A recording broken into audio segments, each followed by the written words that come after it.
Bueno, nos habíamos quedado por acá, ¿no? Habíamos estado viendo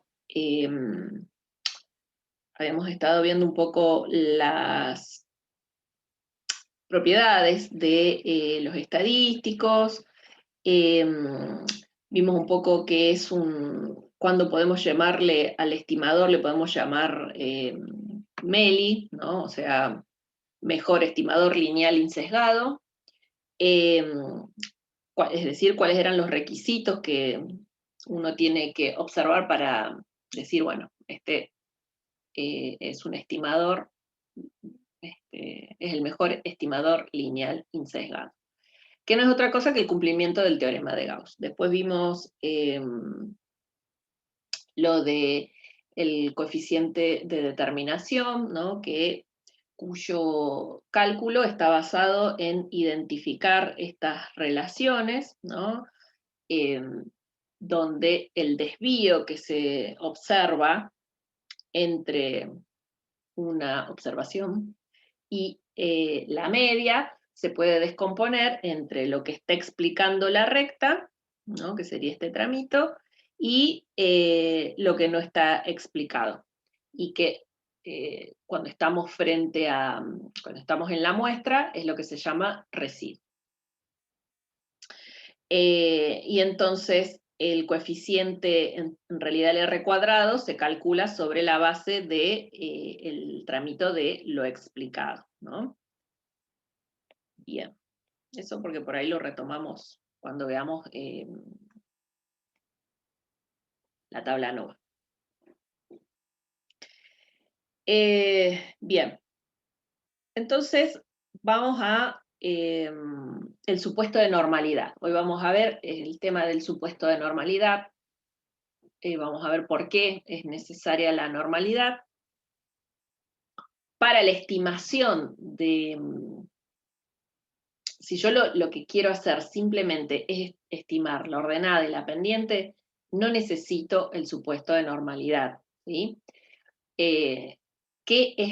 ¿Para qué voy a exigir el supuesto de normalidad? Bueno, si a mí en realidad lo que me interesa es predecir los parámetros poblacionales de la recta, ¿sí? Si yo quiero predecir ordenada y pendiente poblacional en función de los estimadores que haya obtenido en mi muestra.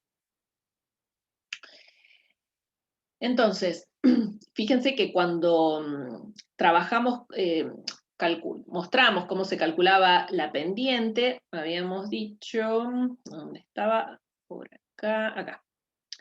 Habíamos dicho que, bueno, la pendiente era la covarianza entre X e Y sobre la varianza.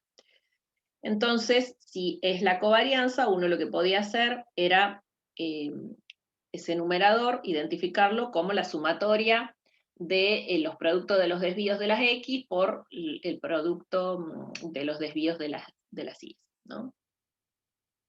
Dividido la sumatoria de cuadrado de los X corregidos.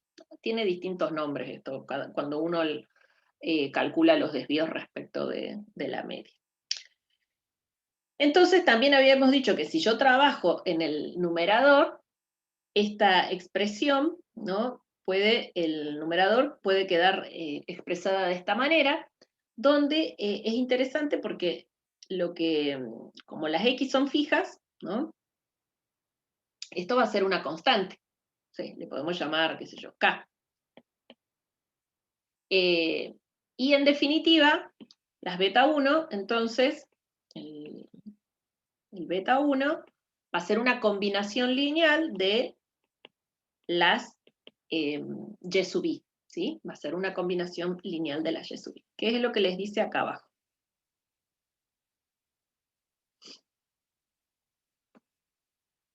¿Sí? Que hemos llamado K sub I a esa expresión, y entonces beta 1 es la sumatoria de los K sub I por los Y sub I, entonces no es más que una combinación lineal de las Y sub I. Ahora, si la B sub 1 es una combinación lineal de las Y sub I, Entonces, la distribución en el muestreo de la pendiente, ¿no? La distribución en el muestreo de la pendiente va a depender de la distribución que tenga la Y.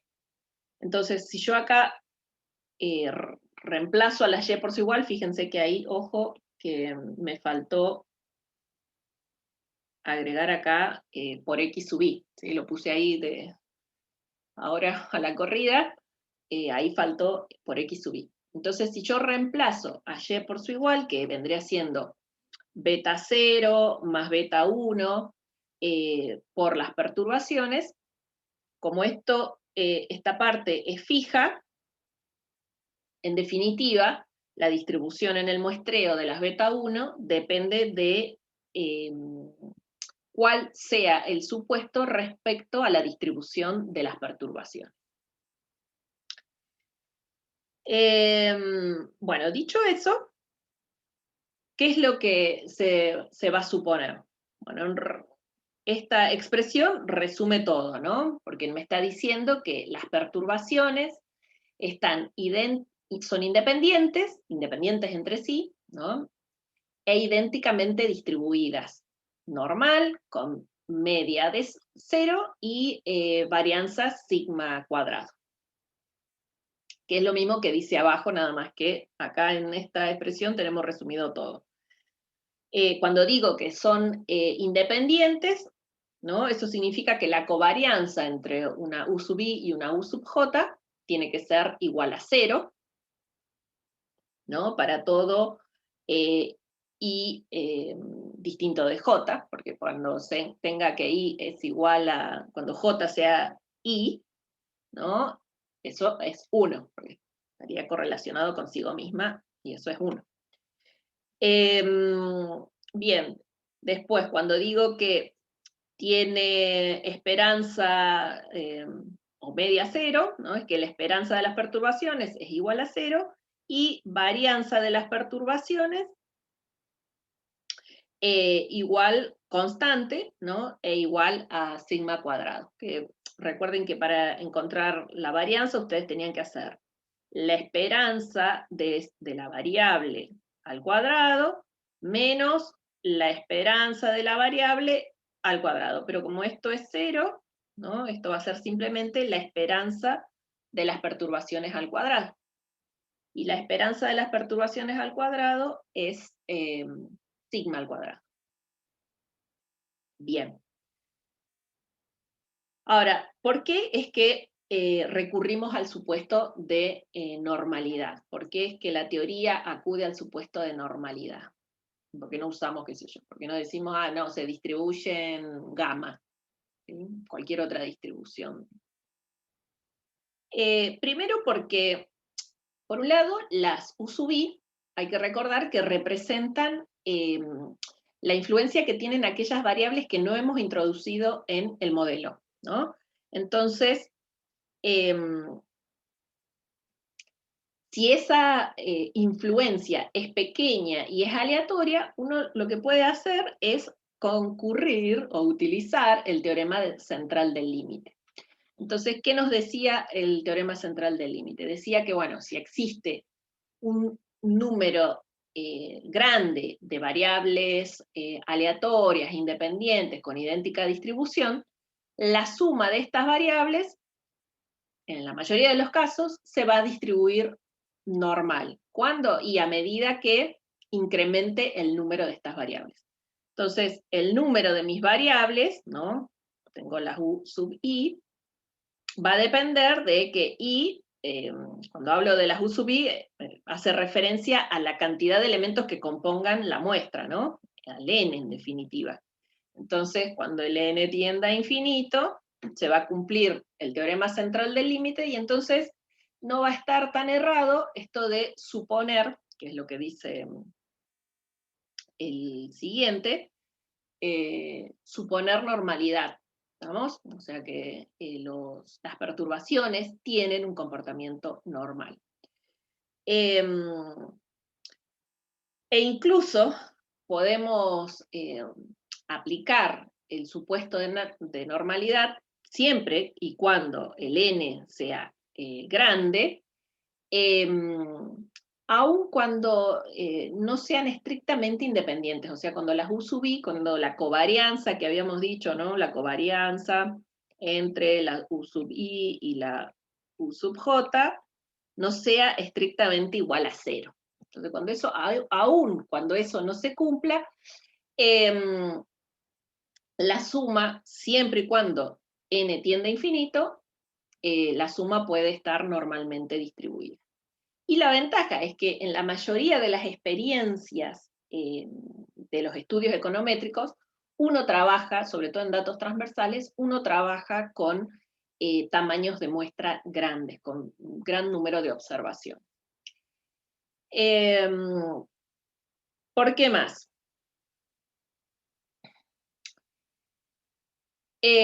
Como la función normal tiene una propiedad que dice que cualquier función lineal de variables normales también va a ser normal, va a estar normalmente distribuida, esto nos resuelve el problema respecto a las distribuciones de nuestros estimadores, ¿sí? Porque al aplicar esta propiedad ya vamos a saber que entonces tanto la pendiente muestral como la ordenada al origen muestral también van a tener una distribución normal, ¿sí?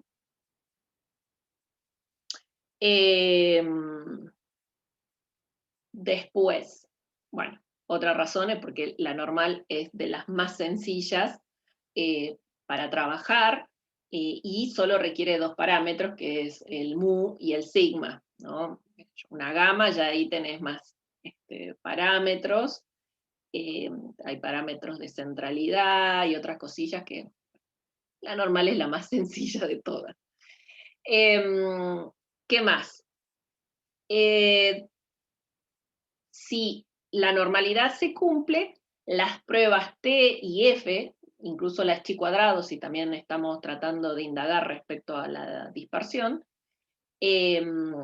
se pueden emplear con tranquilidad, ¿sí? Entonces, esa es casi que la principal razón por la cual se acude al supuesto de normalidad, ¿no? Para poder hacer predicción, para poder utilizar las pruebas T y las pruebas F para ver qué tan bueno es nuestro modelo y demás, ¿sí?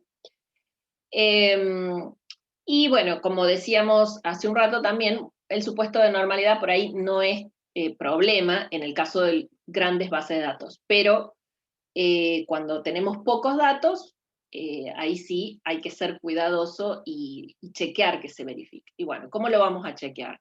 Lo vamos a tener que agarrar en nuestra muestra, calcular los residuos, que son, ¿no?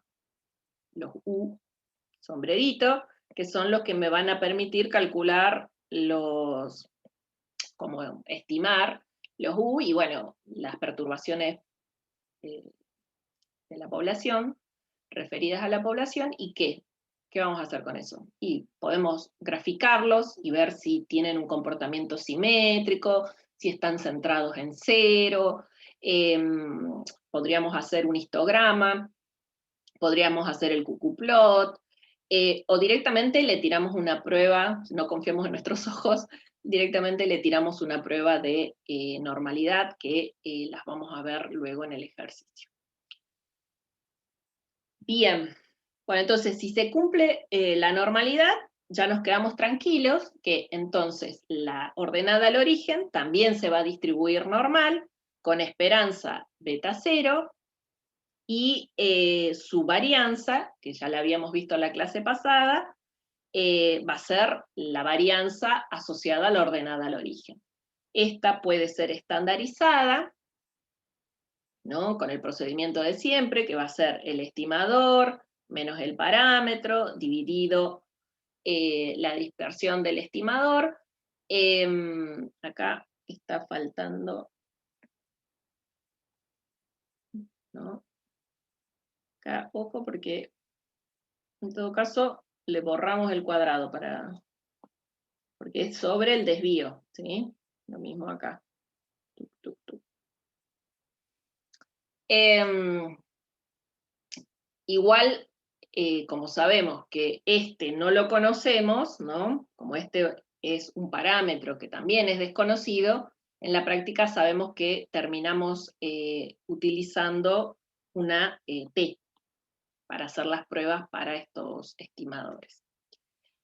También podríamos querer indagar respecto al parámetro, a la varianza en definitiva residual, ¿no?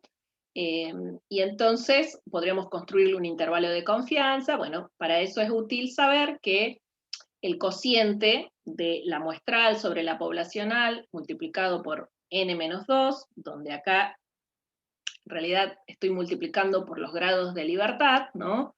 ¿Y por qué le he restado 2? Y porque hemos estimado 2 parámetros, pero en general es por n menos k, donde k es la cantidad de parámetros, ¿no?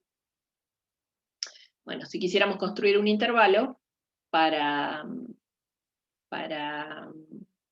la varianza residual, es útil saber que este cociente, ¿no?, se distribuye chi cuadrado con n-2 grados de libertad.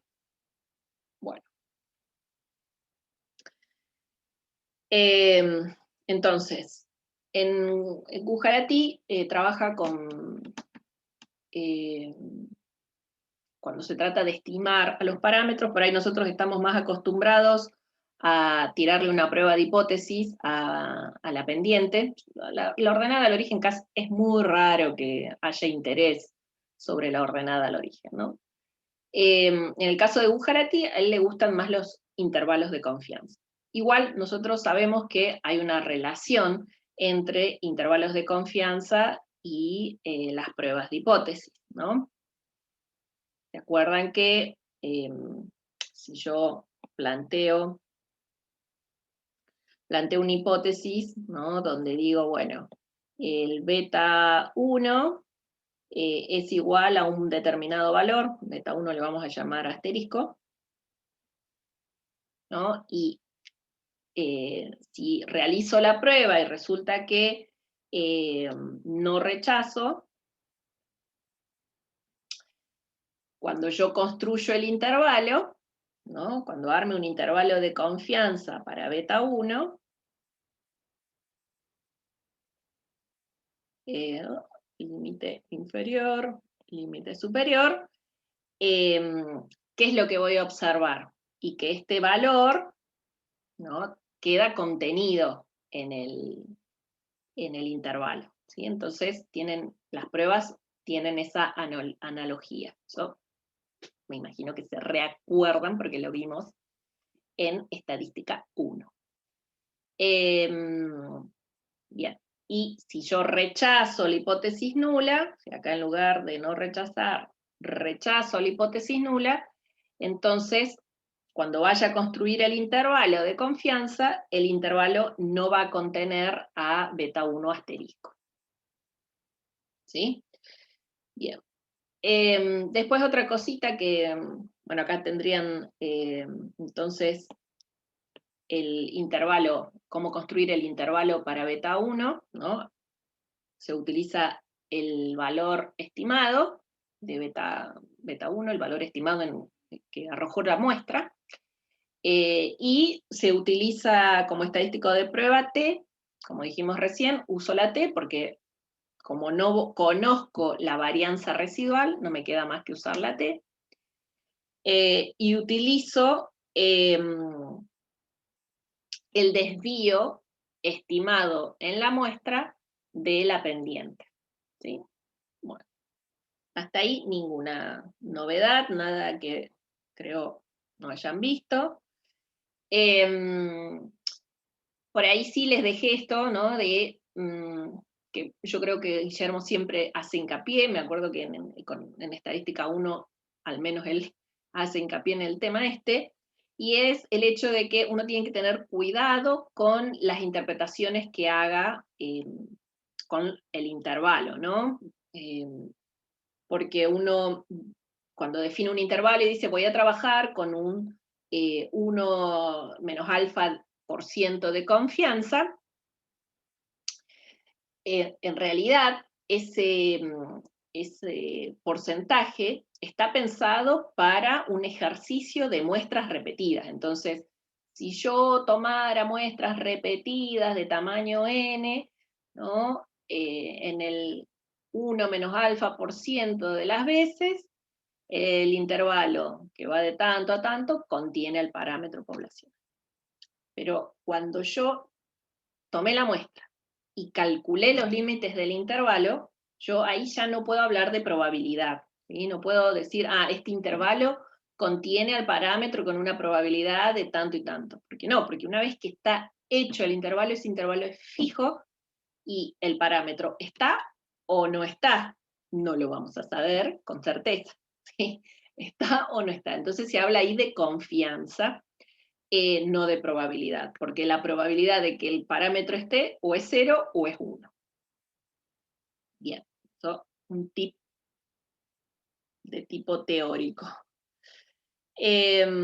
Bueno, esto también ya lo habíamos visto, me parece, pero es lo que les decía, que bueno, otra forma muy usual de trabajar es con prueba de hipótesis para el beta, ¿no? Sobre todo por ahí cuando uno quiere probar de que el beta 0 es igual a un valor en particular, ¿no? Un beta asterisco, ¿sí? Cuando quiero decir, bueno, voy a probar la hipótesis de que beta sea igual a 3, a menos 4. Bien, bueno, entonces vamos con el análisis de regresión y el análisis de la varianza, o el análisis de la tablita ANOVA. ¿Qué es lo que hace la tablita ANOVA? Lo que hace es agarrar la suma de cuadrados totales, ¿sí? Que se acuerdan que habíamos visto en el gráfico cuando explicábamos el R, agarra la suma de cuadrados totales y la descompone. La descompone en lo que habíamos dicho recién, la descompone en lo explicado por la regresión versus lo no explicado por la regresión, ¿sí? Entonces, vamos a tener que la suma de cuadrados totales, es los desvíos corregidos de i al cuadrado, o en definitiva, para que nos quede como lo vemos, lo veíamos en estadística, ¿no? El desvío total se descompone en el desvío explicado, esto es la suma de lo estimado menos la i raya cuadrado más lo no explicado, que era la suma de la observación menos el predicho cuadrado, ¿no? De esa manera identificamos el residuo, los residuos, y por ende su suma. Entonces, lo que hace la tablita de la varianza es descomponer la suma de cuadrados totales en lo explicado y lo no explicado. ¿Qué más contiene la tablita de la varianza? Y tiene los grados de libertad que tienen asociados cada uno de estos, ¿sí? Entonces, la suma de cuadrados totales tiene asociados n menos 1 grado de libertad, porque ahí estimamos un parámetro para calcularla, ¿sí? La suma de cuadrado de los residuos tiene asociado n menos 2 grados de libertad, y la de los explicados, el grado de libertad que nos está faltando. Porque en definitiva, ustedes acuérdense que si yo acá sumo estos, me tiene que dar la suma de cuadrados totales. Sumo estos dos y me da la suma de cuadrados totales. Acá también sumo estos dos y me tiene que dar los grados de libertad total. ¿Estamos? Bien, ¿y qué más tiene la tablita? Bueno, tiene la suma de los cuadrados medios. O acá lo puso con promedios, suma de cuadrados promedios. ¿Cómo se calcula la suma de cuadrados promedios? Se toman la suma de los cuadrados y se las divide por sus grados de libertad. ¿Sí? Entonces, por eso es que esta expresión es la misma que esta, porque en realidad vendría siendo el beta 1 al cuadrado sobre la sumatoria de los x sub i dividido 1. ¿Sí? Y en este otro caso tenemos que hacer la sumatoria de los residuos dividido n-2. ¿Sí? Pero eso no es otra cosa que la varianza residual estimada. ¿Sí? La varianza residual estimada. Bien. Entonces, pensemos intuitivamente, voy a borrar todo este. Pensemos intuitivamente qué es lo que nos gustaría que ocurra. Bueno, si yo hago el cociente de los cuadrados medios, ¿no? Hago el cociente de los cuadrados explicados respecto, divididos por sus grados de libertad, y la suma de cuadrado de los residuos divididos sus grados de libertad, este cociente tiene una distribución f de Snedeker. Sigue una distribución f de Snedeker. De hecho, sigue una distribución f con grados de libertad en el numerador 1 y grados de libertad en el denominador, en este caso, n-2. Pero en general va a ser n-k, ¿sí? Donde k es la cantidad de parámetros que hayamos estimado. Bien, entonces, pensemos intuitivamente qué es lo que desearíamos que ocurra. Bueno, a mí lo que me gustaría es que mi modelo me explique todo, ¿sí? Entonces, me gustaría que en definitiva, la suma de cuadrados de los residuos sea 0, ¿no? Y que este valor de acá sea lo más parecido a este valor de acá. Entonces, en definitiva, 0 no va a ser nunca, ¿no? Este no va a ser 0 nunca, si no, no estaríamos explicando nada, no sería un modelo de tipo estocástico, sino que sería un modelo determinístico. Entonces 0 no va a ser nunca, pero a mí me gustaría que la regresión me explicara el mayor porcentaje posible de la suma de cuadrados totales, y que por ende, entonces, la suma de cuadrados de residuos sea lo más chiquita que se pueda. Entonces, si esto es así, yo acá cuando miro el f, ¿no? Lo que quisiera es que el numerador sea grande y el denominador sea pequeño. Por lo tanto, estaría deseando de que, para que mi modelo sea bueno, estaría deseando de que el f tienda a infinito. ¿Sí? ¿Se entiende? Por eso es que la prueba F, ustedes habrán visto que es una prueba a una cola.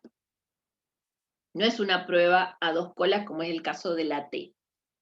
Es una prueba a una cola, porque mi hipótesis, ¿cuál va a ser? Y mi hipótesis sigue siendo, ¿no?, que el beta 1, que es la pendiente, es igual a 0, bueno, versus H1, que es beta 1, distinto de 0. Esa sigue siendo mi hipótesis. Pero si yo voy a trabajarlo con la información que me arroja la ANOVA, estoy trabajando con una prueba a una cola. Porque ¿cuándo voy a rechazar la hipótesis nula? Y como dijimos, cuando el F tiende a infinito. ¿Sí? Entonces, esta va a ser mi zona de rechazo de la hipótesis nula. Y cuando el f sea pequeño, ¿no? Bueno, ahí no voy a rechazar, y entonces el beta 1, es cierto que el beta 1 es prácticamente 0, ¿no? Y si es cierto que el beta 1 es 0, eso implica de que no está explicando el comportamiento de I. O sea, la variable explicativa X no tiene influencia lineal sobre las I's, ¿sí? Esta prueba es equivalente, ¿no? Como les aclaré acá, la F es unilateral, pero es una prueba equivalente a la T que habíamos mostrado hace un rato, a esta. ¿Estamos? En este caso, la prueba T es una prueba bilateral. Las hipótesis son las mismas, ¿sí? Las hipótesis son las mismas, pero acá el estadístico que uso es T y el planteo es bilateral, ¿no? Con la particularidad de que si yo conozco la F, también conozco la T. ¿Por qué? Porque tienen esta relación, ¿no? Que si yo tomo, si conozco la T, ¿no? Si conozco el T observado en realidad sería. No sé, supónganse que da acá, el T observado, ¿no? Si yo conozco el T observado, si lo elevo al cuadrado, se va a corresponder con el valor observado de la F. ¿Sí? Bueno, si conozco el F observado, si le aplico la raíz, tengo el valor observado de la T. ¿Se entiende? Bien, bueno, y esto es, por ahí, tiene que ver con una explicación más teórica que la intuitiva que les di yo recién. ¿No? ¿Qué es lo que se hace? Si yo tomo esperanza del numerador, ¿no? Y tomo esperanza del denominador, acá también había que corregir, porque como a veces hago